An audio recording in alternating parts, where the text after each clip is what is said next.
Welcome to No Game Sports. My name is Dom DeVincenzo, I'm Brendan Jin. I'm Ricky Rodriguez.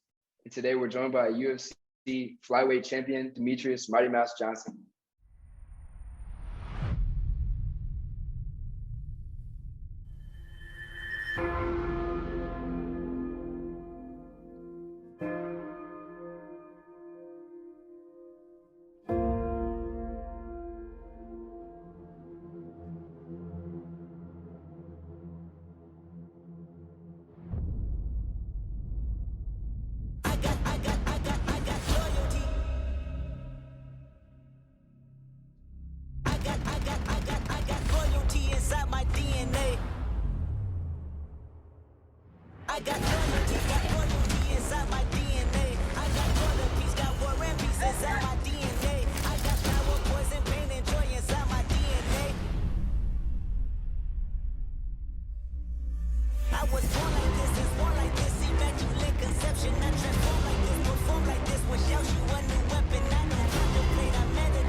I ain't the flyweight, I ain't the champion anymore, but thanks for having me. The former flyweight champion, I am. But All right. Well, to get things kind of started, considering the fact that your hands are registered weapons, people might want to know who was your childhood crush growing up? my childhood, what? Childhood crush. Crush? Oh my gosh. Oh my gosh. Man, that's kind of hard to say. I mean, I had a couple girlfriends, but childhood crush, I mean, I don't know, shit. I can name off girlfriends if you want me to. I mean, Sasha, did it go to National Lynn? Did it go to Yolanda? So, I mean, if you're talking about movie stars, I'll probably go Kate Beckinsale. That's what I'll go with. She was pretty hot in Underworld. We loved her. Okay, that's what's up. All right. And then in your opinion, I know it's kind of controversial for some people, but what decade/era is your favorite for music? 80s. 80s? Okay. You got a favorite artist from the 80s? Not specifically. I felt like the 80s, I feel like 80s, they did a lot better than anything, not just with the music, but with movies, television, and obviously music. I'm more of a synthwave type of guy. And, you know, Tory Lanez just came out with a new album called Alone at Prom. And it's, a rendition of 80s music. And I've always just been a big fan of 80s music. You know, 90s is great.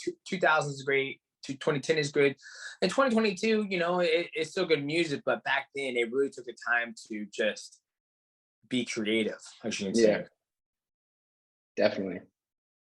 Do Do you train to any of that music? Or is it more of the new style? I train to all types of music. Like today, I was listening to the Dawn FM The Weekend, which his is kind of EDM, you know, his music. Listen to Alone at Prom by Tory Lanez. I listen to rock and roll. I listen to a little bit of everything. I don't listen to country, but I listen to a little bit of everything. Slipknot, whatever. Like Limp Bizkit. I might be before your guys' time, but I listen to all that stuff. There you go. That's dope. So kind of transitioning more to you. So where did you grow up? And like, what was your childhood like? Grew up in Parkland, Washington. That's a little bit, I don't know if you guys are from Seattle or Washington State, but grew up in Parkland. Childhood was just like anybody else's childhood. You know, grew up with my brother and my sister, was raised by a deaf mother.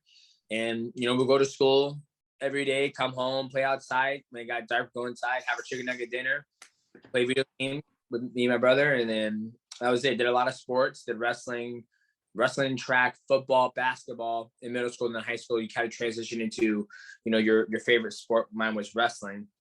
And I did track and football and cross country to supplement my cardio for the. And yeah, man, you know, the childhood was great. You know, I look back on it and I loved it. We played a lot outside with my friends and couldn't ask for a better childhood. Yeah, what position did you play when you played football? Running back, center. Remember, this is middle school. High school, Yeah. I played running back. But in middle school was corner, running back, center. I got out of football after my sophomore year because, you know, it was a waste of fucking time. You basically show up to practice while other guys are in the bathroom getting high. They come up to practice late. And gas was like, I showed up here at 5 o'clock, 3:20 or 2:30 to do practice, and you assholes are in there smoking weed, and I'm getting punched from it. Deuces. I quit. That's what made me train to more single sports. You still train as a team, you know, with cross country, wrestling, track, but when you get out there, you perform on your own, and that's what I love about those sports. Yeah, definitely. And then you talked about your wrestling in high school. How did you get introduced? Was it before high school, or how did you get introduced to martial arts? I got introduced to wrestling in middle school. One of my coach, Kyle Foster, amazing coach, got me into it. I got in my 8th grade, loved it because it was basically 1-on-1. And ever since then, I fell in love with it. I still wrestle to this day because of mixed martial arts. But I think wrestling is probably one of the best sports out there to teach discipline, to, you know, there's nothing more like, I guess you say, making a man out of a boy by having, you know, you go out there, you fucking wrestle somebody. Like, there's just nothing like it, right? Yeah. I mean, it builds them mentally strong. I mean, it's a great sport.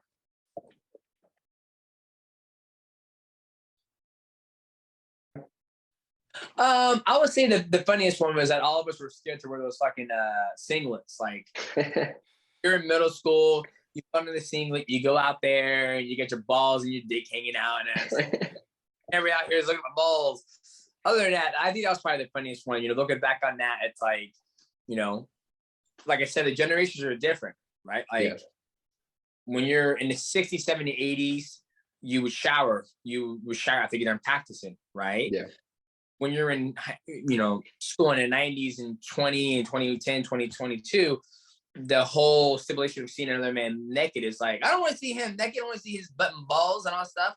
To where then, you know, if we grew up, you know, I'm fine with it, because when you grow up in wrestling, it's like, it's just kind of into it. But at the time, look, it was just hilarious to me that we all had to jump in those singlets. That is pretty funny.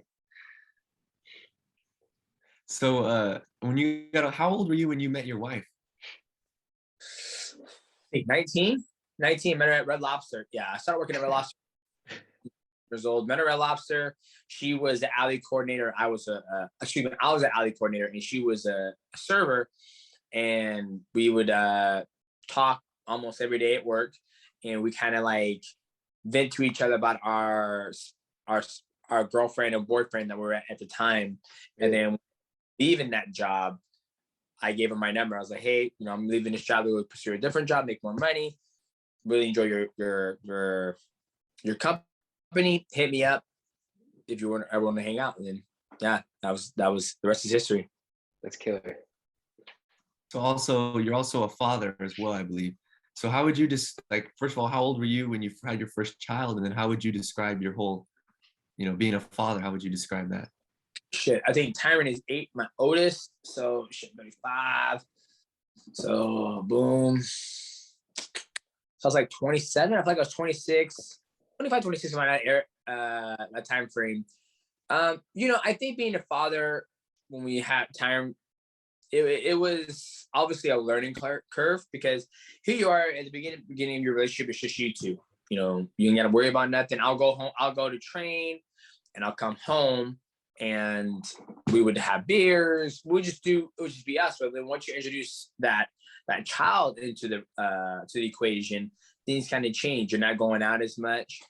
You're focused on that baby's development, being home, staying up late, rocking them to bed. But it's, for me, I think it's the evolution of life. It's kind of setting your legacy, right? It gives you something more to live for. For me, right? Being 35 and not having children, I couldn't imagine my life without my children. And I have some friends who are 35, 37 and have no kids. And they're just like, yeah, you know, I mean, I do whatever I want. They ain't got to worry about nothing. And yeah, just do me. So it's something definitely different, but I love it. Yeah. Well, what would you say like the most important characteristics that you would say you're trying to pass on to your kids? Respect and setting the foundation to be responsible. I think nowadays a lot of, how old are you guys? 19. 19. Gen Y, Gen Z, what the hell they call you guys? I'm not even don't sure. know. I'm not even sure. Yeah. I think Okay. it's Z. Z, I'll say with your guys' generation, compared to, and even my sister-in-law and my brother-in-law, they're 21. He's like your age. He's a little older, so he's 21, 22. I would tell you guys this, the hardest thing that you guys are going to go through, you guys are in college right now, but you guys are also in college pursuing a degree. Yeah. From 18 to 20, hardest time in your life. And the reason why I say that is because you're going to college, you get this degree, and you expect you get this degree, you're going to get out of college, you're going to find a job immediately, right? And that's not the case. It's a little harder than that. And then let's say you got your degree and you have, I don't know, $250,000 in student debt. I'm just throwing numbers out there, right? Yeah. And you find a job and then you're working at 9 to 5 and it's kind of monotonous. And a lot of kids your guys' age don't really like that. They see other people out there who become a YouTube sensation or a Twitch streamer or whatever it may be, and they're just living this big lavish life, or they want to be a musician, or they want to be a professional athlete, right? And it just doesn't do it fast. So I would say the characteristics I want to build in the children is that when you hit 15 and a half, you're getting a job. You're going to start learning how to drive, right? And then in the summer, in the school time, you're going to do a sport, you're doing your homework, and that's it. That's what's going to fill your time.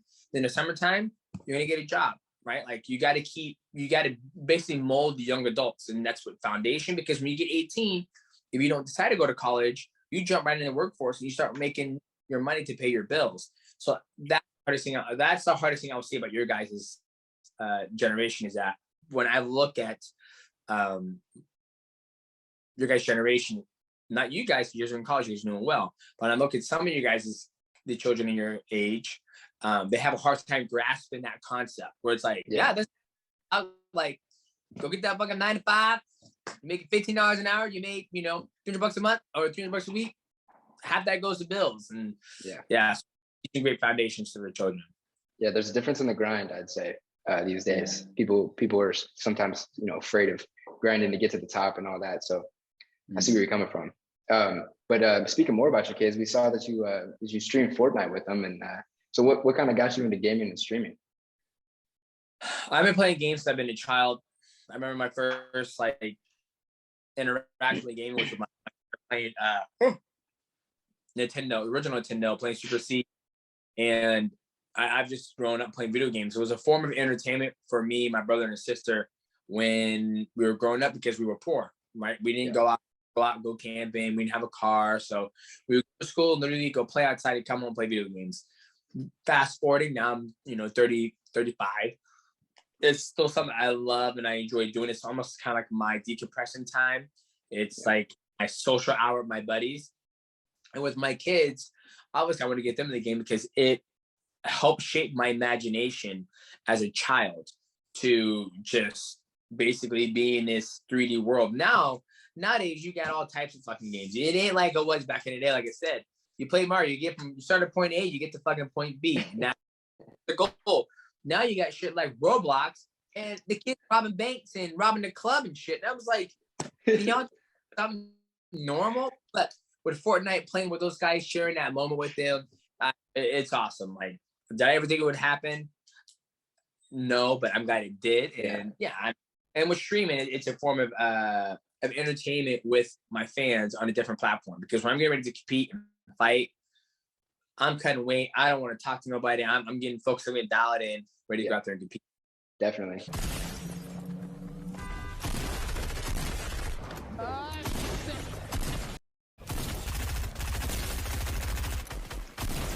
Got them. I helped out. Thank you, sir. All right, there's one more. One more. Where's that cheeky player? Okay. Okay, now I'm gonna. What does that mean? What's it? Don't talk like that. Cheeky means like good. Oh, okay. Okay, I don't know this new lingo, but you little kiddos. Talking about I have 1,000,000 bullets for my scar.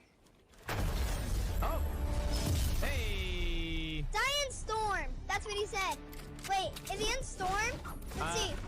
I don't know.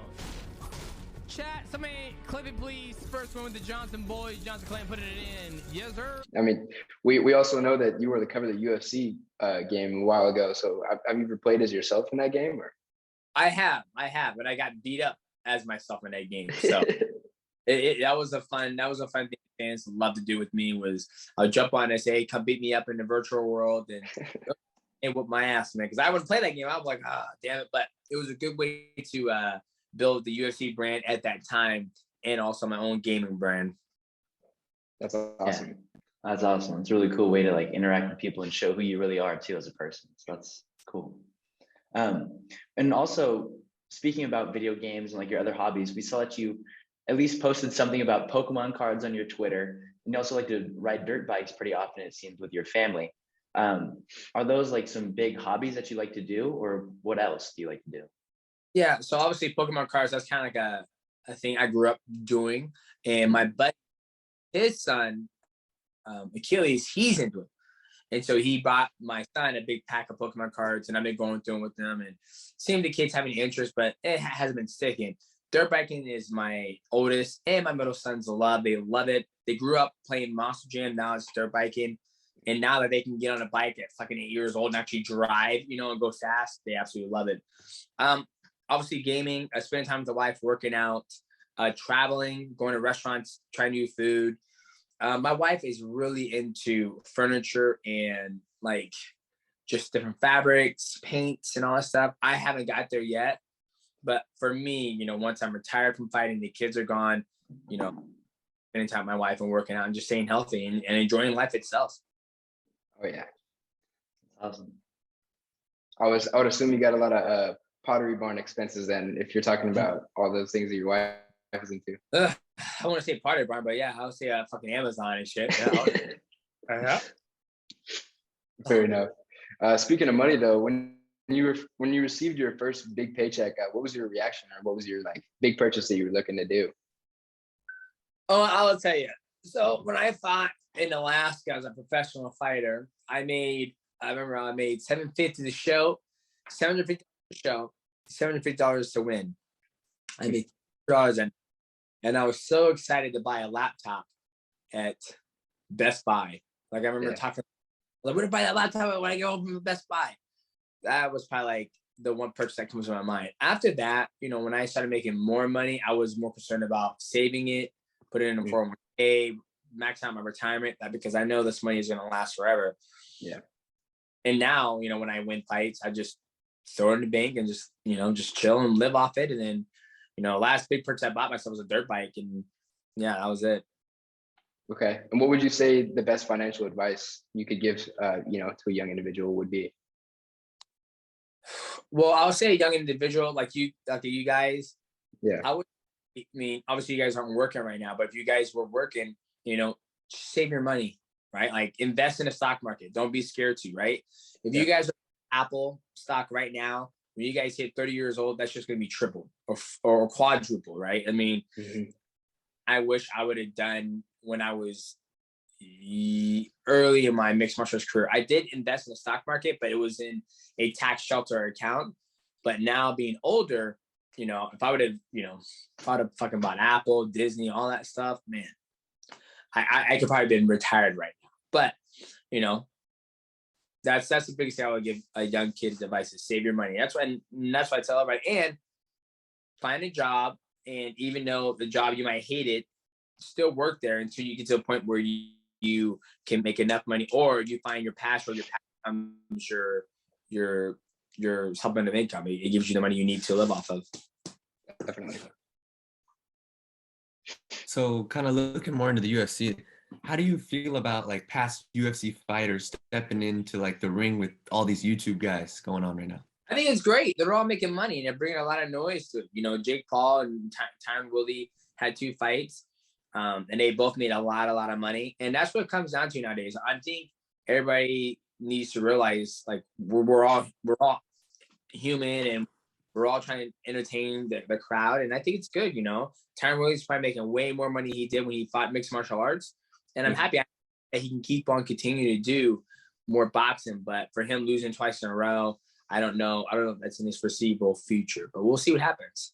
Yeah. For sure. I mean, well, mixed martial arts isn't kind of for everybody. You have to have such a crazy mindset. How would you like, what kind of mentality do you have like to be able to go into an octagon?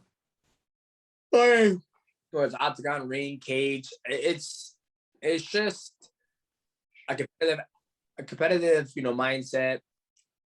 That's what I think. I mean, there are some crazy motherfuckers out there. I mean, like Mike. But for me, my mindset has always been about just going out there and competing and making money, right? Because for me, I don't care about showing whose balls are bigger or, who's the best in the world at this time in my life, right? Like, I love to compete, right? But there comes to a certain extent where I'm just enjoying the moment, right? And for doing it for so long, like, my mindset's like, okay, it's time to go out there and get paid and put food on the table for the family. And that's my mindset. I've heard other stories from other athletes where I'm like, you fucking crazy, dog. But it's good because they love it, right? Like Bobby Green, I remember after one of my fights, he won his fight and he had a fucking red tuxedo on. He goes, yeah, man, I'm about to go out and give you some girls. Have a good time. Or he's gonna go out with his woman at the time. And different mindset where I was more focused on going home to the children and changing diapers and making bottles. Fair enough. Yeah. And then you talked a little bit, okay. So you talked about like that mindset and stuff, but I want to know what it's like before fights when you guys hype up the fights and everything like that, talk a lot of trash. Does that ever get to you? Like, how do you deal with that type of stuff? No, for me, I've never been a trash talker. And obviously building the fight has always been the thing that I'm not a promoter, right? Like as an athlete, I'm a promoter because it's just not my character. Even when I was in high school and when I wrestled, did track, football, cross country, I never talked trash. I just showed up and competed. So when people would talk trash about me, like, oh, I'm gonna knock him out, or I can't wait to, he sucks, he's da-da-da-da, I'm like, okay, well, that's fine. And we get in there, I'll either lose or either win. But the one thing that I realized is that if I stay off my phone for 18 hours, if I stay off my phone for the whole day, I want to use my phone for phone calls, not text message, not checking the internet, all that stuff. Everything that people say in the world means nothing. Absolutely means nothing, right? Yeah. So that's the one thing when it comes to talking about fight. Like I hardly post on Instagram anymore because it's like, what do you guys want to see? What you guys want to see me make the kids breakfast? Want to see me make lunch? You want to see me do the laundry real quick? Well, if you do, well, I mean that's what I'm doing all fucking day. And, but yeah, when it comes to trash talk, it's a small part of the game where you don't have to be involved in it. You don't have to jump on Twitter and hear it. Yeah. Okay. Because I've always just kind of wondered about that aspect of like Definitely. Some people going over the top with it. But also, go for it. Yeah, there are some people who go over the top with it and it gets in their mind. They play these mind games and it's called like verbal warfare. But for me, like, you just turn it off and don't even hear it, right? It's silent. You don't hear nothing. Like my favorite thing to do is work out, ride dirt bikes, and play video games. Because after I do 3 hours of each of those, then I come back to my phone. Then I look at my emails. I'm like, holy shit, there's so many emails. Like none of this shit matters. Because I was just out doing something for 3 hours and none of that stuff's relevant. You know what I mean? So that's my favorite thing is that nowadays, like the internet has made everything so accessible that you can get all this stuff. So for me, I try to stay off the internet. I try to not post. I just try to do my own thing. What's going on my four walls is what really matters. Then when I'm bored, fine, I'll go on Twitter and say, let's see who's talking shit to who.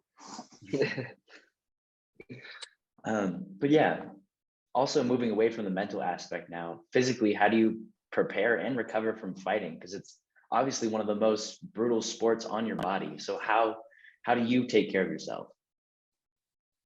That's a great question. As I get older, I feel like through the years, I've never done any drugs like cocaine, heroin, all that shit. I never really abused alcohol, never done marijuana. So I think that was a big thing, keep my body healthy. And I would just rest, I would, literally when I need surgery, I've had surgery on both my shoulders and my right hand. I've had ligament problems on my right knee and left knee.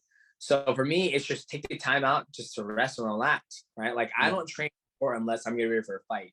Then after my fights, I literally come home, drink lots of water, and just chill. Like, just live a normal citizen life. Let my heart rest. Let everything just rest.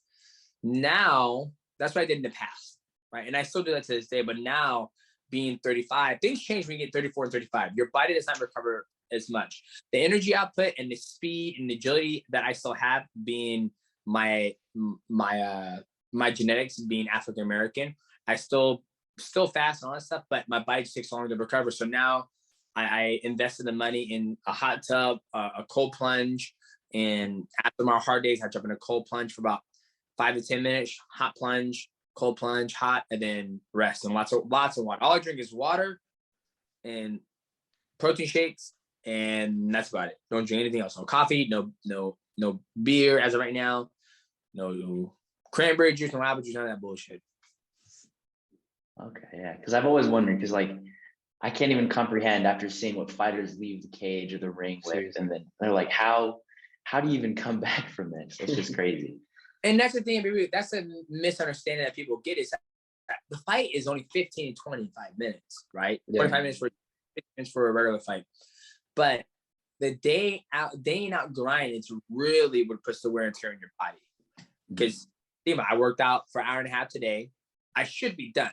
Like, I shouldn't have to worry about working out tonight, but I'm going back in the gym to work out again for another hour and a half. Then I go home, I sleep, rest, and I wake up again. I do it again tomorrow for an hour and a half. And then I do it at night for an hour and a half. So when you fight for 15 minutes, that's it. You're done. You ain't got to worry about it. It's over with. But it's the day in out grind that tears the body up, that gets your labor, your hips torn. That's what really does stuff in your body. True. And speaking into your fighting, so many say they describe you as being really fast, elusive, kind of known for your takedowns. But how would you describe your fighting style? Yeah, I would say well-rounded. I can do everything. I can strike. When it comes to, like, if I was just to kickbox, I'm decent. I go home. If I do Muay Thai, I'm decent. I can hold my own.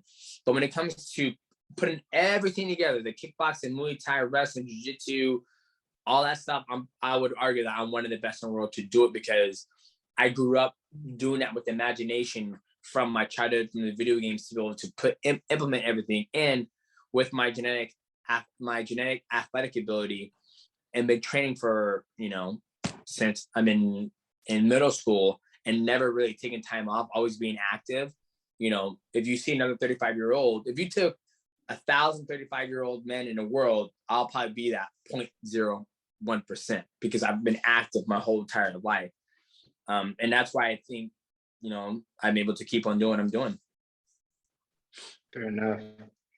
And then speaking more about amateur fighting, what was that like, and how was it like to climb the ladder into the pros? I loved it. I think my amateur career was probably one of my favorite part of my career, because there was no inspiration for the UFC or WC, PFL, LFA, Ryzen, One Championship. It was my favorite because I would work full time, and then I would on my off time, and then every up on the weekend I would fight and compete, and we have a whole bunch of teammates who would do it too. And it kind of reminded me about being back in high school, where I would work 40 hours a week, make $400 a week, and then train and then fight. And so then you become professional, and I traveled to Alaska to fight. You get that phone call, you get that first contract, and it was dope. But I felt like my amateur career shaped me, because I've done Muay Thai, boxing, kickboxing, a lot of submission wrestling, tournament grappling matches, and a lot of mixed martial arts.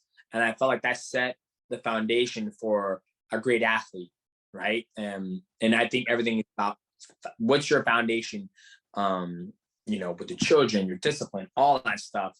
And it kind of made me very successful as a professional athlete. It's that work ethic. Yep. There you go. Yeah, back to the grind. And I mean, they call you Mighty Mouse. I was gonna ask, where did you get that nickname? Fuck, man, look at my ears. I'm short and stout. I love super. Everybody I train in time, and they're way bigger than me. And they're like, man, you're like Mighty Mouse. Like, you're just a superhero. So, and now it's kind of more, people call me Mighty Mouse, but now I go by Mighty. Like, my gaming buddies call me Mighty. Like, if you see me on Tarkov, if you see me on Fortnite, if you see me on anything, it's always Mighty. I just do Mighty. I try to leave out the mouse, but I have the logo as a mouse, but I just go by Mighty now. They don't call me that, but I feel like, man, what you think? I'm like, Mighty, dog.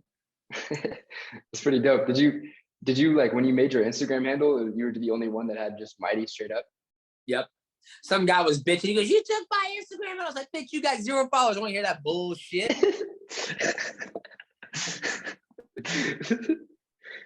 Fair enough. That's funny. Okay, and then so to follow that up, I mean, what does it feel like to walk out in front of thousands of people and have, you know, Bruce Buffer call your name, and like, what is that feeling like?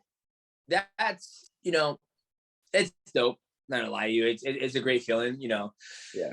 The one thing I've always told myself is that you don't want to get too attached to that lifestyle. Like, just anything. If you're a rapper and you're going out there and you come on the fucking newest hit and you're out there and you're a sold out arena of 100, you know, 1 million to 2 million people, and you're performing, people get in love. They fall in love with that. And that can be a dangerous thing because your next album might not be that good. So for me, I've always had that in the back of my mind that this won't last forever, right? But there's no feeling like it. Like I always tell my wife, my favorite thing the reason why I love fighting, one of the things I love about fighting on, you know, free television or whatnot, is I remember, you know, when I fought on Fox, that was probably my favorite time in my career because it's free. It's Q13 Fox, Channel 13. I grew up watching Q13, The Simpsons every Sunday, and Family Guy and all. But to fight at 5 o'clock on Fox, and I remember everybody in my hometown was watching it. There's not one person in Washington that's not watching this fight.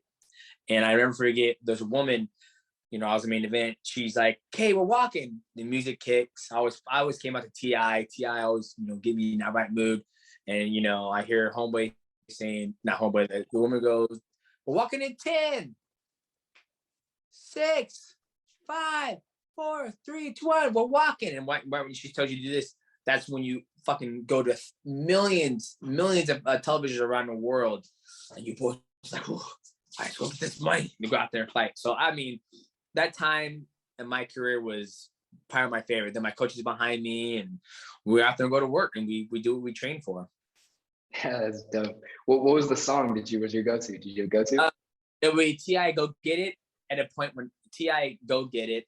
And then when it came to a point where I was like on my 6th, 7th, 8th title defense, it was like Who by Jay-Z and Kanye West, Watch the Throne. So I love that was the thing, like they made it was like a storyline, right? It was a great storyline of my career.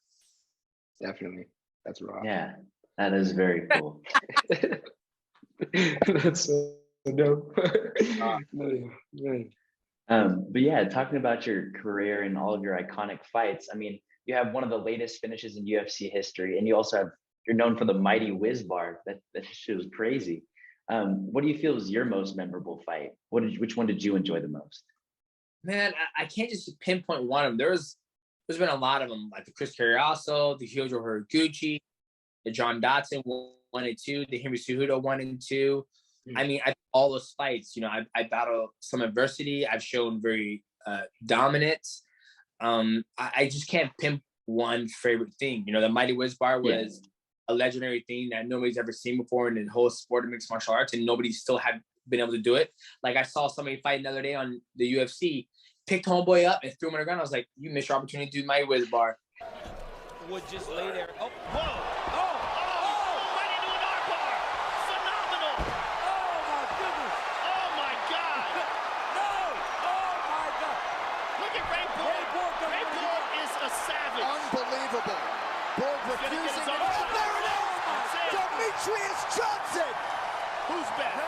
Who's better? Who's better?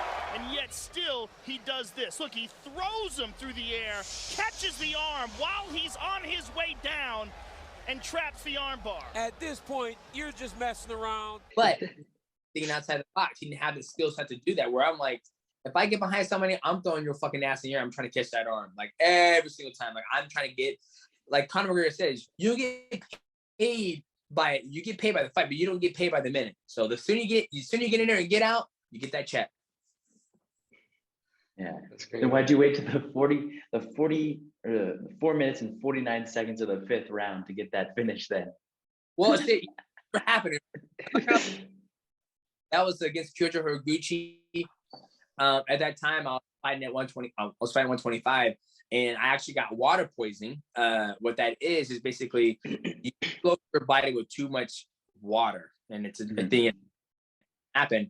And the flight from Washington to Toronto that was Toronto? No, was that Toronto or it was over the East Coast? I believe that was Toronto. No, I fought Joseph Benavidez. It was over in one of the fucking Canadian countries over there. But it's 6.5 hours. So, and you lose 3 hours, right? So, I drink 2 gallons of water as I jump on the plane. I didn't eat anything on the plane because everything's full of sodium. Sodium retains water. I was losing weight. And when I landed, I couldn't eat anything. I was throwing up, had diarrhea. And then when I got in the fight, we started fighting. He took me down I remember he took me down the second round. I was like, I don't fucking want to be here right now. But we rallied hard. And then my coach was like, armbar. And I got it in there. Damn, that's fucking crazy. Yeah, that's pretty crazy. Okay. And then, I mean, I guess another iconic moment in your career, I mean, UFC 130, you disclosed that you suffered a broken leg afterwards, but you still won by decision. So what was your mentality during that fight? And did you know that it was broke? Yep. I remember I kicked homeboy, kicked Miguel Torres. I kicked him. I rolled my kick over too much. And I remember I felt a snap. And I go, oh, I stepped back on him. I'm like, oh shit. I was like, well, that's broke.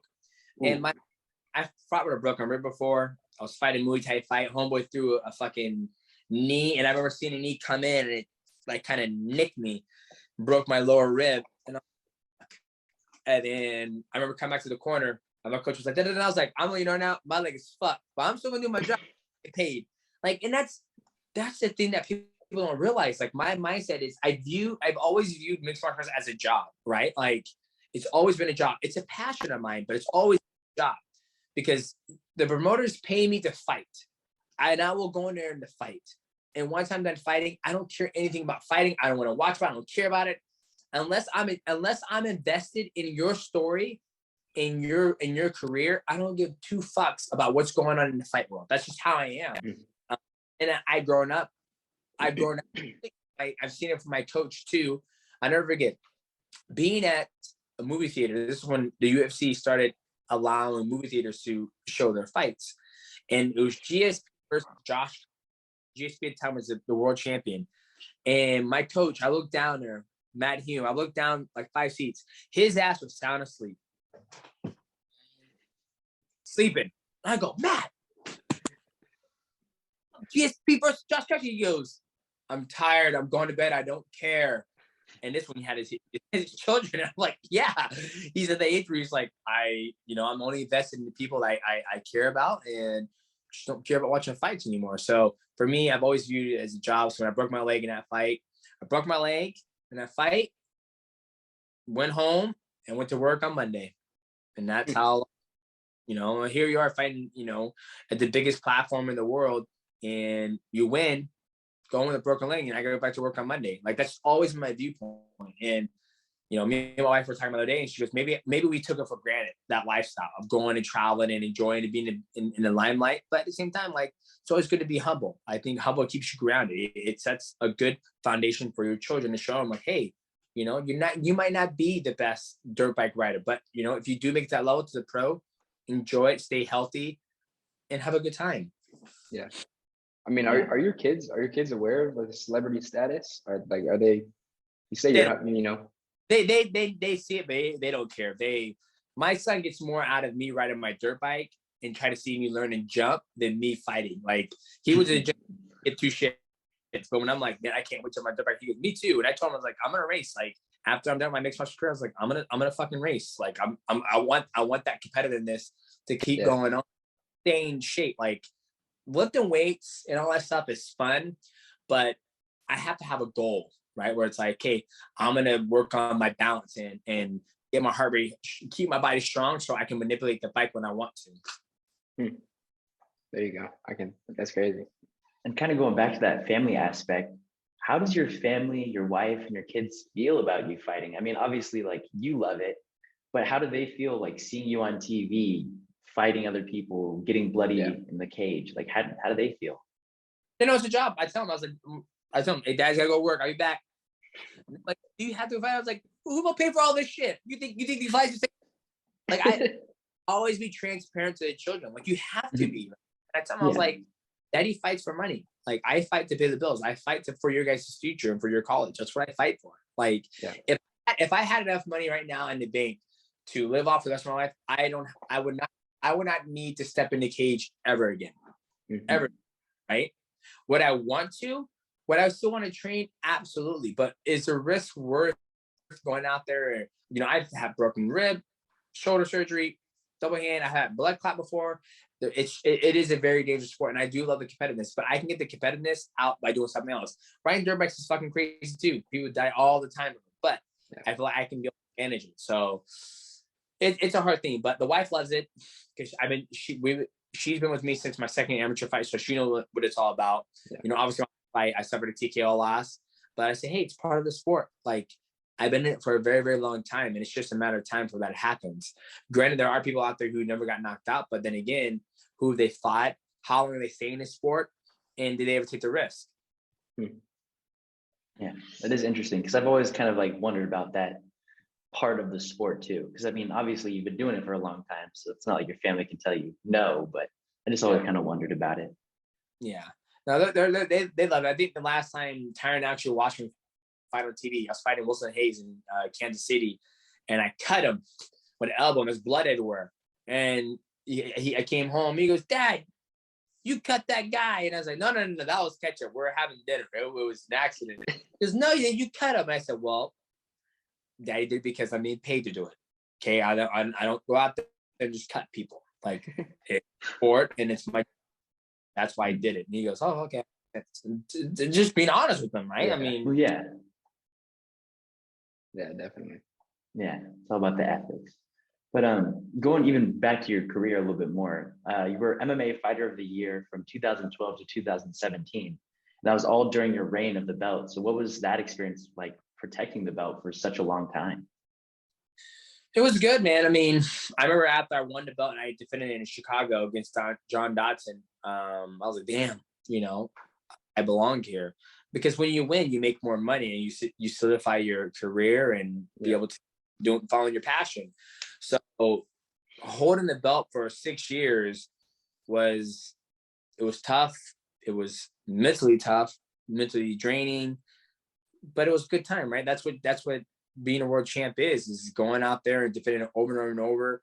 Didn't listen to noise, didn't care about what this person said, just going out there and beating all the guys in my division at that time. And to this day, nobody has done it consecutively in a long period of time, right? Anderson Silva did, GSP did. Now you see a lot of double champs. You see guys when, Hirasuto win the bantamweight, flyweight, then win the bantamweight. But nobody has ever said, I don't care about that division or this division. I'm going to hold this belt as long as I can, and then we'll go from there. Mm-hmm. Yeah. And during your reign, who do you felt was your toughest competition that you still won against? I mean, I feel like they were all tough in certain aspects, but I had to bring one. I'll say Henry Cejudo because he's a game. He knows he's a competitor. He's an athlete, right? So, always respected him. Always respected his skill set and his mind. And those are my favorite fights. The first one I blew him out the water. Second one, it was super close. Came up with a split decision loss. But yeah, I'm not a bitter or I'm not an envious person, right? He got that one. He went off to win the bantamweight. He went off to win the bantamweight title. Something I never did. I could never do. And now he's retired, and now he's trying to figure out what he's gonna do with his career. But yeah, I would say he was my toughest because we would go back and forth, and he was just game. He was there to fight. Referee John McCarthy has called a stop to this contest at 2 minutes, 49 seconds of the very first round, declaring the winner by TKO and still the undisputed UFC Flyweight Champion of the world, Demetrious Mighty Mouse Johnson. Yeah, That's awesome, though. It's really cool. So you're considered by many to be the greatest like pound for pound UFC fighter of all time. I mean, I think Adesanya, he went with that claim. Joe Rogan, he agreed with that as well. So where would you put yourself in the GOAT debate?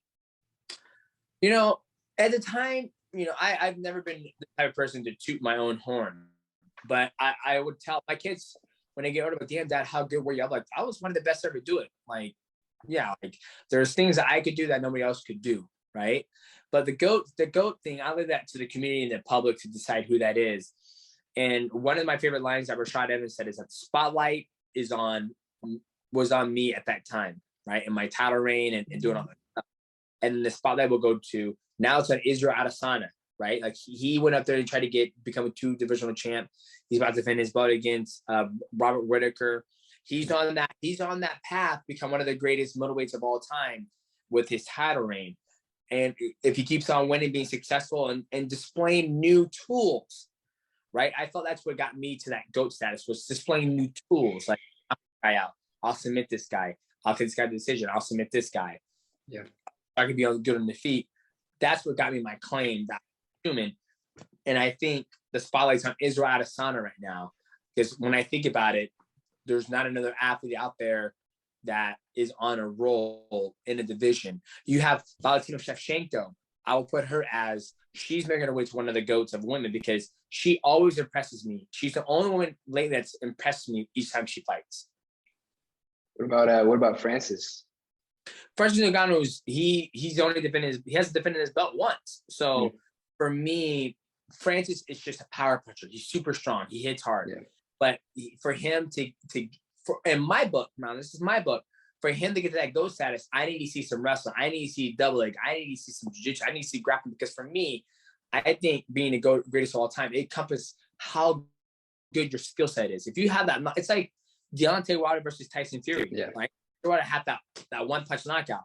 Tyson Fury can actually box and box. Yes. Everybody said, "Oh, he's not the greatest of all time." I was like, "Yeah, he is. He was a master at defense and hitting people." Did he knock people out? No, because he break his hands. That's not his fault, right? It's his body genetically not built to knock people out. So, Canelo Alvarez, he will go down as one of the greatest of all time in boxing. Like, he's one of my GOATs in my boxing thing, because he's gone up multiple weight classes. He's fought everybody and he's knocked people out, and he's amazing. So what I'm hearing is your definition of like being a GOAT in MMA, obviously because they're all different weights, so it's kind of hard to say. But yours is like overcoming adversity and being diverse. So is that what I'm hearing? 1,000%. And that makes sense. Oh, keep going. Longevity too, as a champion, because like I said, a lot of people, it gets daunting, it gets tired, it gets boring after a while. You're in your, like, sometimes I'm looking at it, I'm like, damn, like Kamaru Usman, another one who's on his 6th title defense. I'm like, fuck, man, I did that 6 more times than he did. And it's a time frame, right? Like, there's been times I've done about 3 times in a year. I fought in January, was going to fight in March, got shoulder surgery, fought in July, and then turned around and fought in December as a champion. That's like unheard of too. Yeah. Like you don't see that anymore. Mm-hmm. Yeah. That's crazy. And then, so since leaving the UFC, how's your time been fighting overseas against different types of competition over there too? Yeah, fighting overseas has been great, man. I think all great athletes, in my eyes, have done both, right? They fought, for Krokop, Vanderlei Silva, Fabricio Verdum. The list just goes on. Rampage Jackson, they started in Japan and then they made their way back to the US. Or I'm doing the opposite. I started in the US, built my brand, my product, all that stuff. And now I'm over in Asia competing in front of the Asia fans. And I love it. It's a longer flight. I get to see the world on somebody else's dime. I've been to Thailand, Manila, Japan, Singapore. Yeah, so I can't complain. Awesome. Do you bring your family with you on those trips, or do they stay back? Not the kids. The flight to get over to Singapore is fucking horrible. It's like 15 to 16 hours. Yeah, that's a tough one. Yeah.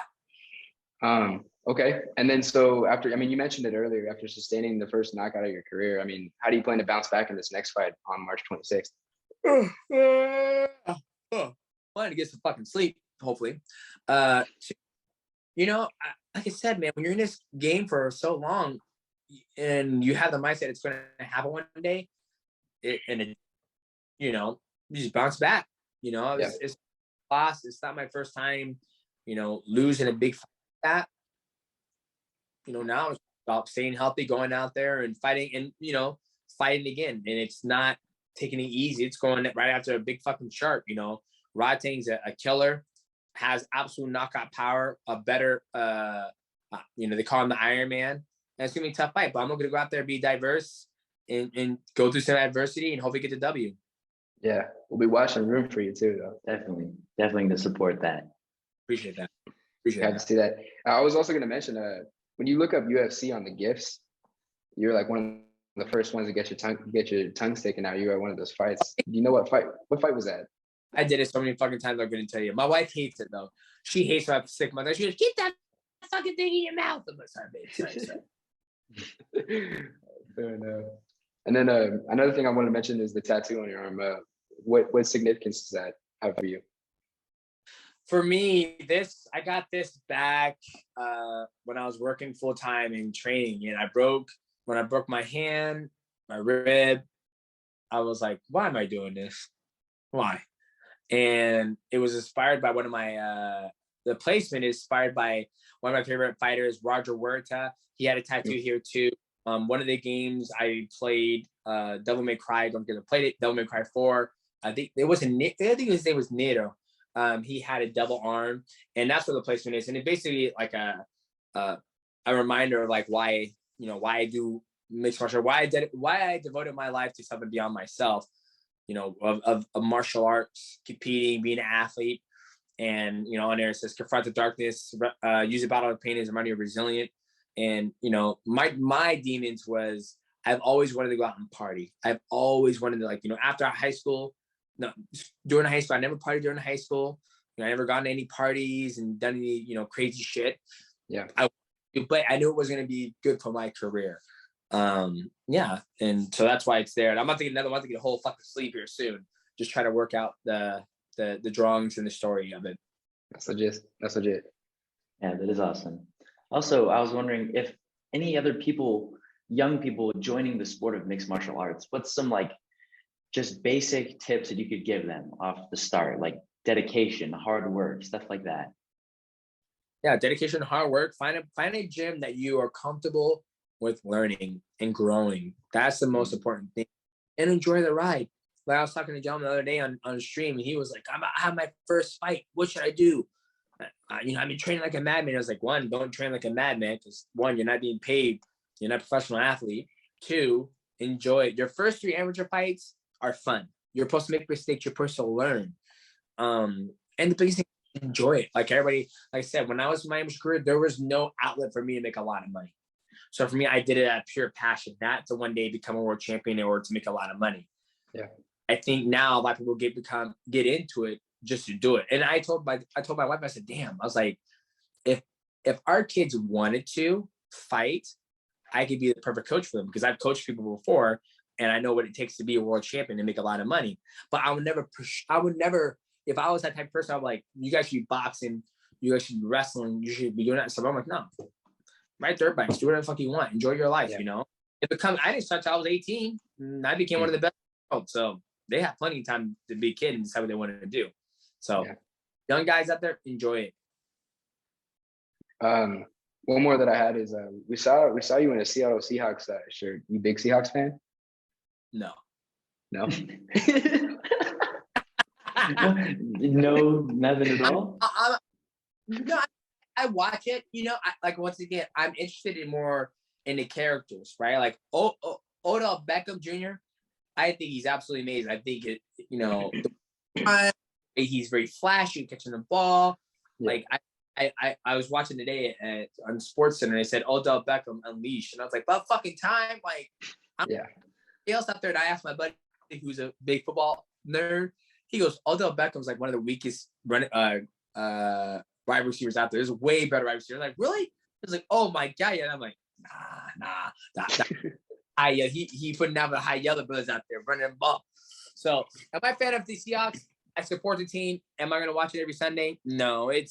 I think the time I was a big fan of the Seattle Seahawks when they had Legion of Boom.